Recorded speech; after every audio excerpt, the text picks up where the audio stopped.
Hello friends, स्वागत है आप सभी का हमारे YouTube channel exam 2.0 study channel पर। आज के इस वीडियो में हम लोग बीएड प्रेस परीक्षा 2023 के लिए खंड अ यानी सामान्य ज्ञान का क्लास 19 हम लोग कवर करने वाले हैं। तो इस वीडियो में हम लोग 50 जीके जीएस के इंपॉर्टेंट प्रश्नों को कवर करेंगे जो कि आपके एग्जाम के लिए अति महत्वपूर्ण होगा। तो चलिए इस वीडियो को शुरू करते हैं। और आज का पहला प्रश्न यहाँ पर दिया गया है कि उगते हुए सूरज का देश कहा जाता है, किसको कहा जाता है? तो इसका करेक्ट आंसर क्या होगा, दिए गए ऑप्शनों में से बताना है। तो उगते हुए सूरज जो कहा जाता है वो जापान देश को कहा जाता है। तो ऑप्शन नंबर बी करेक्ट हो जाएगा। इसी तरीके से अगला प्रश्न देखते हैं, दूसरा नंबर कि किस संविधान संशोधन के द्वारा मताधिकार की आयु को 21 वर्ष से घटाकर 18 वर्ष कर दिया गया? तो यहाँ पर बताना है कि किस संविधान संशोधन द्वारा। तो इसका करेक्ट आंसर हो जाएगा ऑप्शन नंबर यहाँ पर ऑप्शन नंबर सी यानी 61वां संशोधन अधिनियम 1989 के तहत। इसी तरीके से अगला प्रश्न दिया गया यहाँ पर तीसरा नंबर कि विश्व शिक्षक दिवस कब मनाया जाता है? तो आपको बताना है कि कब मनाया जाता है विश्व शिक्षक दिवस। यहाँ पर ऑप्शन दिए गए और इसमें से करेक्ट आंसर बताने हैं। तो इसका करेक्ट आंसर हो जाएगा ऑप्शन नंबर ए यानी 5 अक्टूबर को मनाया जाता है।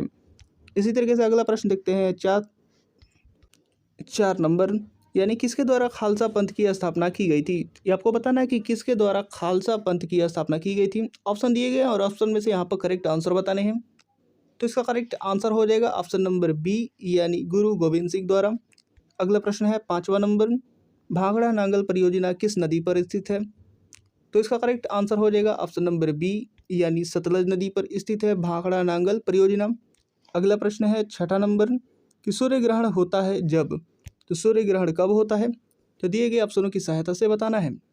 तो इसका करेक्ट आंसर हो जाएगा ऑप्शन नंबर डी यानी चंद्रमा सूर्य और पृथ्वी के बीच आता है तब सूर्य ग्रहण होता है। अगला प्रश्न देखते हैं 7वां नंबर। अब 7वां नंबर यहाँ पर दिया गया कि NCTE है। आपको बताना है कि NCTE क्या है। यहाँ पर फुल फॉर्म बताना है। तो इसका करेक्ट आंसर हो जाएगा ऑप्शन नंबर ए यानी national council for teacher education. ये हो जाएगा option number A correct, NCTE का फुल फॉर्म। इसके बाद अगला प्रश्न यहाँ पर 8वां नंबर दिया गया कि जैनवाद के अनुसार कितने तीर्थंकर हैं? तो इसका करेक्ट आंसर हो जाएगा ऑप्शन नंबर ए यानी 24 हैं टोटल। जैनवाद के अनुसार तीर्थंकर 24 हैं।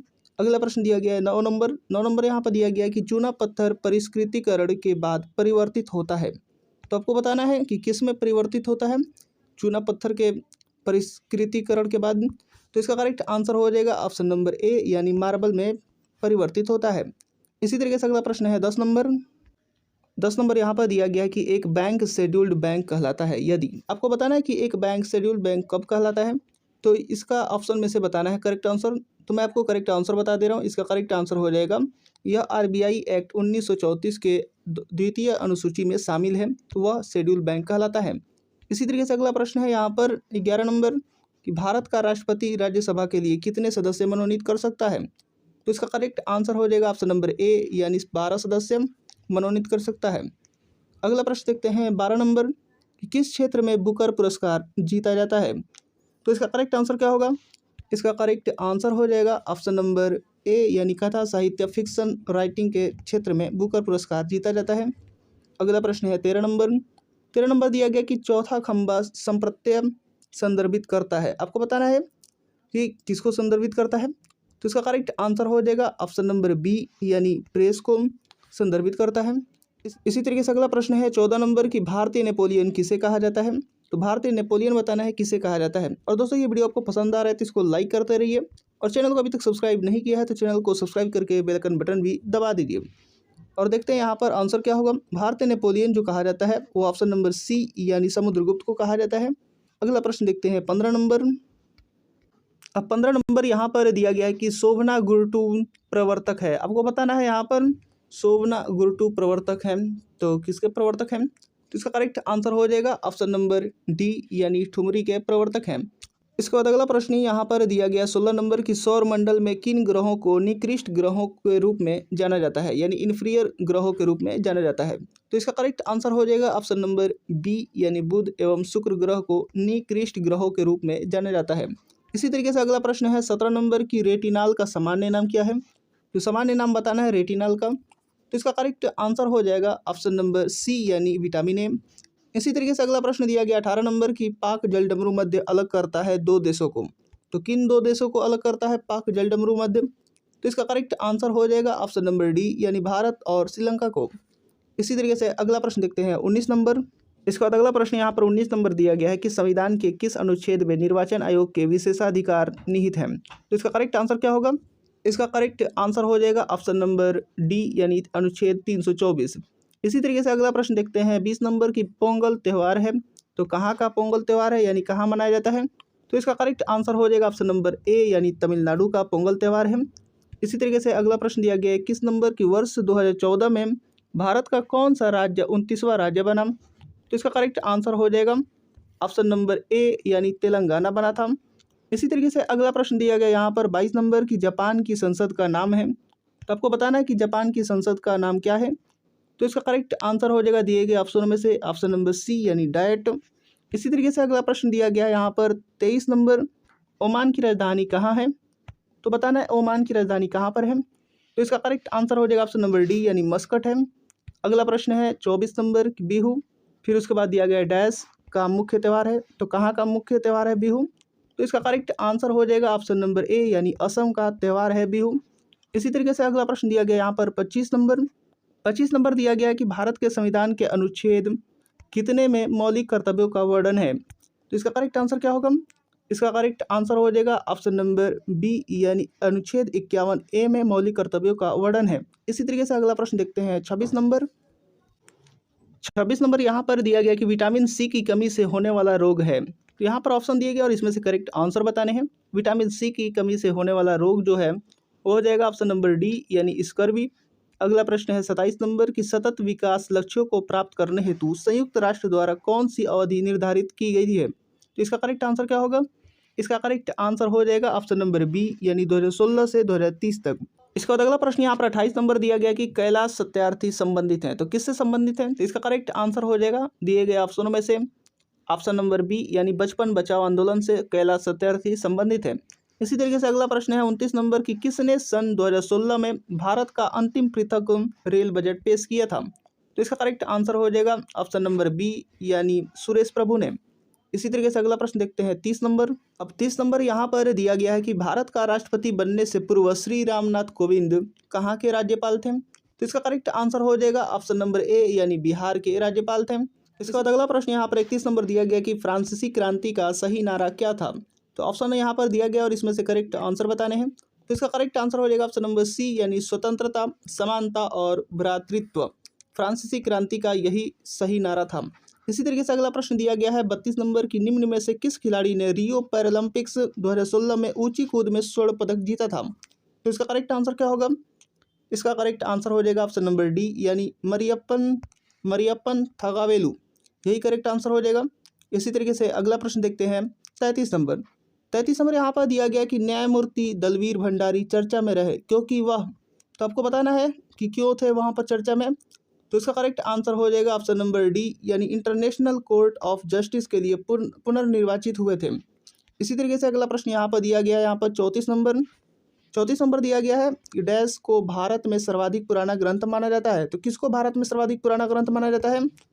तो इसका करेक्ट आंसर हो जाएगा ऑप्शन नंबर डी यानी ऋग्वेद को।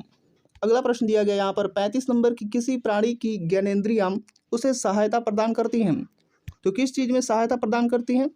तो इसका करेक्ट आंसर हो जाएगा किसी प्राणी की ज्ञानेंद्रियां जो होती हैं वो ऑप्शन नंबर डी यानी उद्दीपक के प्रति अनुक्रिया करने में सहायता प्रदान करती हैं। इसी तरीके से अगला प्रश्न दिया गया है 36 नंबर यहाँ पर दिया गया कि किसको भारत में हरित क्रांति का जनक माना जाता है? तो इसका करेक्ट आंसर क्या होगा? इसका करेक्ट आंसर हो जाएगा ऑप्शन नंबर सी यानी MS स्वामीनाथन को भारत में हरित क्रांति का जनक माना जाता है। अगला प्रश्न देखते हैं 37 नंबर। अब 37 नंबर यहाँ पर दिया गया कि जस्टिन ट्रूडो जिन्होंने फरवरी 2018 में भारत की यात्रा की प्रधानमंत्री हैं, तो कहाँ के प्रधानमंत्री हैं? तो इसका करेक्ट आंसर हो जाएगा ऑप्शन नंबर ए यानी कनाडा के। इसके बाद अगला प्रश्न है निम्न में से कौन सा नाटक विलियम शेक्सपियर द्वारा नहीं लिखा गया? तो यहाँ पर बताना है। तो इसका करेक्ट आंसर क्या होगा मैं आपको बता दे रहा हूँ। जो विलियम शेक्सपियर द्वारा लिखा गया है वो जूलियस सीजर है, हैमलेट है और इसके बाद है as you like it, option number D. यहाँ पर करेक्ट आंसर क्या हो जाएगा? वो हो जाएगा आर्म्स एंड द मैन, जो कि विलियम शेक्सपियर द्वारा नहीं लिखा गया है, जो कि यही प्रश्न है। इसी तरीके से अगला प्रश्न यहाँ पर दिया गया है 39 नंबर की राष्ट्रीय प्रतिरक्षा संस्थान स्थित है, तो आपको बताना है कि कहाँ पर स्थित है। तो इसका करेक्ट आंसर हो जाएगा ऑप्शन नंबर सी यानी नई दिल्ली में स्थित है। इसके बाद अगला प्रश्न यहाँ पर 41 नंबर दिया गया है कि कॉलम 1 को कॉलम 2 के साथ सुमेलित कीजिए। यहाँ पर बीमारी दी गई है कॉलम 1 में और कॉलम 2 में जो दिया गया है वो कारण दिया गया है। उसके बाद हम लोग को मिलान करने के बाद कूट की सहायता से यहाँ पर उत्तर देना है ऑप्शन में से कि कौन सा ऑप्शन करेक्ट होगा। तो चलिए इसको मिलान कर लेते हैं। रिंग वर्म जो होता है वो फंजाई के कारण होता है, तो ये मिलान इसके साथ हो जाएगा। इसी तरीके से मलेरिया की बात करें तो मलेरिया प्रोटोजोआ के कारण होता है, और कलेरा की बात करें तो बैक्टीरिया के कारण होता है, और एनीमिया की बात करें तो लौह की कमी के कारण होता है। तो इसका करेक्ट आंसर हो जाएगा 3, 1, 2 और उसके बाद 4। 3, 1, 2, 4 कौन सा है? तो दिए गए ऑप्शनों में से करेक्ट ऑप्शन हो जाएगा ऑप्शन नंबर सी, यानी 3, 1, 2, 4। इसी तरीके से अगला प्रश्न देखते हैं 42 नंबर कि निम्न में से कौन राज्य हड़प नीति से संबंधित है? तो इसका करेक्ट आंसर क्या होगा? इसका करेक्ट आंसर हो जाएगा दिए गए ऑप्शनों में से ऑप्शन नंबर डी, यानी लॉर्ड डलहौजी। इसी तरीके से अगला प्रश्न दिया गया है 43 नंबर की निम्न में से कौन सा इनपुट डिवाइस नहीं है? तो इसका करेक्ट आंसर क्या होगा? इनपुट डिवाइस बताना है कौन सा नहीं है। तो इसका करेक्ट आंसर हो जाएगा ऑप्शन नंबर बी, यानी प्रिंटर। अगला प्रश्न है यहाँ पर 44 नंबर की हिंदी फीचर फिल्म पद्मावत किस लेखक की रचना पर आधारित है? तो इसका करेक्ट आंसर क्या होगा? इसका करेक्ट आंसर हो जाएगा ऑप्शन नंबर सी, यानी मलिक मोहम्मद जायसी की जो हिंदी फीचर फिल्म पद्मावत है इसी लेखक की रचना पर आधारित है। इसी तरीके से अगला प्रश्न देखते हैं 45 नंबर की सोमनाथ मंदिर पर आक्रमण किया था, तो किसने किया था? तो दिए गए ऑप्शनों में से बताना है इसका करेक्ट आंसर।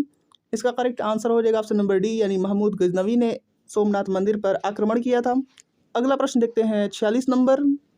अब 46 नंबर यहाँ पर दिया गया कि सांख्य दर्शन का प्रतिपादक किसे माना जाता है? तो इसका करेक्ट आंसर क्या होगा? दिए गए ऑप्शनों में से बताना है। सांख्य दर्शन का प्रतिपादक जिसे माना जाता है वो है ऑप्शन नंबर सी, कपिल को।